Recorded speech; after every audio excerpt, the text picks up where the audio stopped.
Welcome back, another episode. Helm had just been requested for space by Mika at the start of the episode. She was, therefore, in a very nasty temper. Monica, on the other hand, was in a particularly good one. She even got Amelia coffee. Was there any flirting there? Winston snapped, "I don't have time for whatever this is." When Schmidt informed Joe that the boss was taking a personal day, Joe was prepared to inform Teddy that she was leaving general surgery. Bailey gave the interns congrats on getting their privileges back. In addition, they needed to prepare for their major exam, which was scheduled for the next day. A passing grade would get them a job at Joe's. Before operating on Caroline, a trans girl who had traveled from Texas specifically to see Beltran, Monica and Jules conducted a few more tests in the packed pediatric unit. Her representative in Texas came before her. Emmy, the Holy Terror, was in the bed next to Caroline's. Monica and Jules quickly realized that they would want Amelia's assistance in order to remove Caroline's neurofibroma. This might have been a deal breaker for the anxious patient's mother. Their Texas doctors had made such fun of Caroline's transgender condition that they had traveled to see Monica,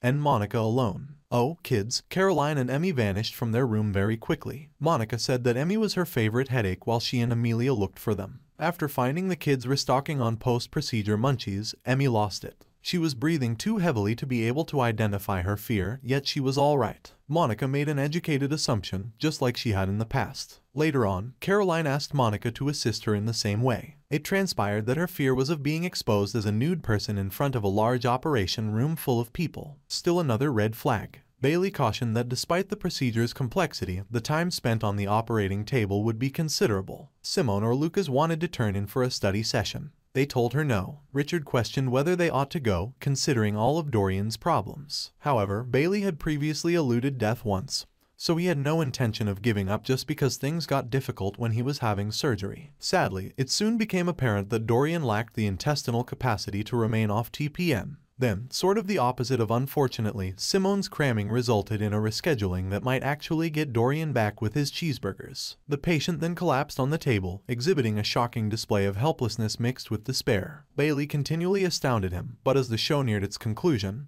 things didn't seem promising. Teddy and Owen were following a waterfall on their relaxing hike, and potentially going in circles, when they came across a man whose daughter Rosie had fallen into. Was that tube of lava? Nevertheless, Dad had also fallen in before you could say, "Watch your step." As Hunt was gushing blood from his leg wound, he showed Rosie how to use her shirt as a tourniquet. They even went in to operate on Dad while exchanging memories of their time spent together in the field. "My dad wouldn't be here now if you hadn't been there," Rosie stated to Owen. The thought bubble vanished from his skull with a pop. As the hour drew to an end, Mika went to Helm, but her goal was to return to the operating room, not to kiss and make up. Yasuda continued, and eventually, "We'll talk." In other news, Schmidt was furious that Joe had appeared to check out 48 hours after deciding to give up general surgery. She later clarified that, however, it was not the case. She was terrified and preoccupied with making sure her OB patients were okay, but she wasn't well. Link was certain that Blue would ace the exam, even if his lucky socks were ripped. He had been impressed with Quan all day. At the end of the hour, Dorian was still alive and well, but it was impossible to predict what state he would be in when he woke up.